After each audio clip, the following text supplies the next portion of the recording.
Well, as you saw, the Prime Minister says today no plans when it comes to nationalising the port of Darwin, taking back control of this port from the Chinese company Landbridge. What about Labor?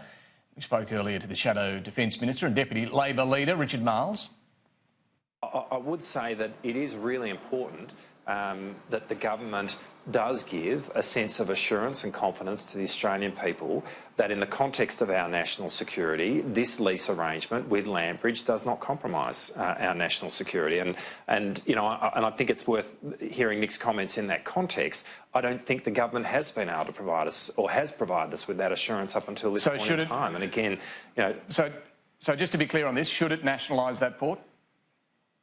Well, I mean, these are government decisions. I do think we need to be mindful of sovereign risk given what has played out. But I understand Nick's point because we raised real concerns about this sale when it was undertaken. What's important now is that we hear from the government to give the Australian people an assurance that this lease arrangement does not compromise our national security.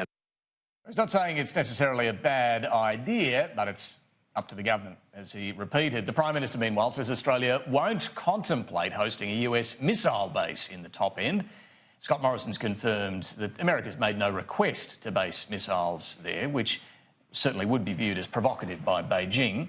The US is looking to deploy intermediate-range missiles somewhere in the region after withdrawing on Friday from a Cold War-era treaty with Russia that prohibited such weapons.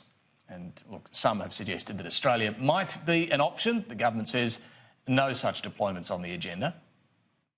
That's not something the government consider. It's not being asked of us. It's not being considered. It's not being put to us. I think I can rule a line under that. I don't think that is on the agenda. I really don't. And I don't think that was a request that was made by the US over the last 24 hours, 48 hours in terms of AUSMIN. I think our Defence Minister made that clear in her statements this morning. I think a lot has been read into a very little that was ultimately said in response to a very general question by the new US Secretary for Defence. And on this, it's worth noting why the US hasn't even asked Australia to do this. It's probably got a lot to do with the fact that we're talking about intermediate-range missiles here, those with a range of up to 5,500 kilometres. Australia is not necessarily where they'd want these sorts of missiles based, as Peter Jennings, the head of the Australian Strategic Policy Institute, told us earlier. And I don't think we ever will get a request because the maximum range in the sort of arms control lexicon of an intermediate range weapon is 5,500 kilometres.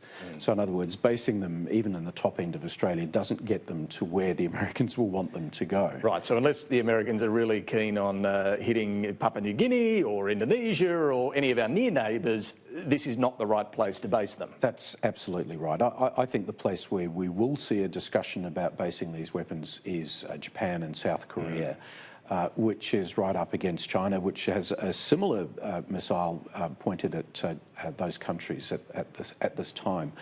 No missile base in Australia. The Morrison government is, however, in talks with the United States over buying millions of barrels of oil to help shore up Australia's dwindling fuel reserves.